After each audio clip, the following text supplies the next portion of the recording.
Hello friends, అందరూ బాగున్నారా? ఈరోజు మనం చికెన్ కర్రీ చేసుకుంటున్నాం. చికెన్ని బాగా శుభ్రం చేసి పెట్టుకొని అందులో కొద్దిగా పసుపు వేయాలి. కలుపుతూ ఉండాలి, లేదంటే అడుగు అంటుద్ది. చికెన్లో వాటర్ వెళ్ళిపోయేదాకా కలుపుతూనే ఉండాలి. 5 నిమిషాలు చికెన్ కర్రీ చేసుకోవచ్చు. ఇలా చేస్తే కలుపుతూ ఉండాలి. కుక్కర్ తీసుకొని కుక్కర్లో చికెన్ వేసుకొని అందులో రుచికి సరిపోయినంత సాల్ట్ వేసుకోవాలి. ఒక అర స్పూన్ పసుపు వేయాలి. మీ రుచికి తగినట్టు కారం వేసుకోవాలి. నేనైతే 2 టేబుల్ స్పూన్ కారం వేసా. ఇప్పుడు మనం వేసినవన్నీ చికెన్ ముక్కలకు పట్టేటట్టు బాగా కలుపుకోవాలి. కలుపుకున్న తర్వాత కొద్దిగా ఆయిల్ వేసుకోవాలి.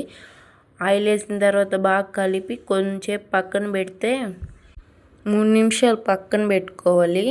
బాగా కలిపి సింపుల్గా చేసుకోవచ్చు ఈ రెసిపీ.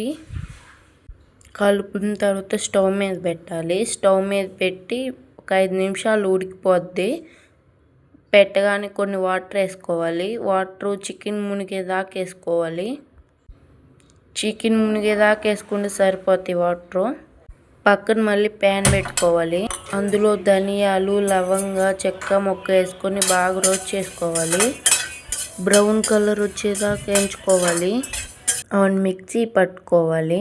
మిక్సీ పట్టుకున్న తర్వాత పొడి పక్కన పెట్టుకోవాలి. అంతలోకి మనకి చికెన్ ఉడుకుతూ ఉంటుంది. చూసుకొని కలుపుకుంటూ ఉండాలి. ఉడికేటప్పుడు మనకి ఉప్పు, కారం సరిపోయిందో చూసుకోవాలి. కలుపుకుంటూ ఉండాలి.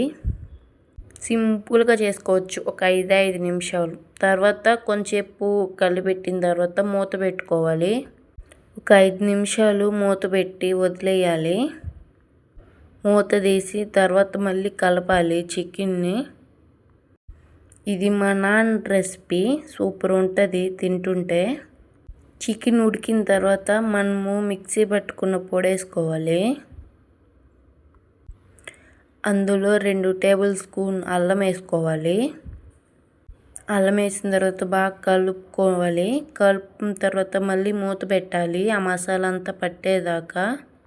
ఒక 5 నిమిషాలు అయితే చికెన్ కర్రీ ఉడికేస్తుంది. అందులో కొత్తిమీర వేసుకోవాలి.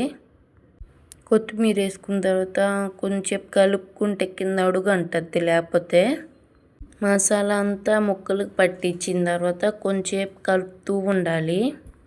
చపాతీలోకైనా అన్నంలోకైనా బాగుంటుంది chicken curry. Please subscribe my channel. Bell icon నొక్కండి. థ్యాంక్స్.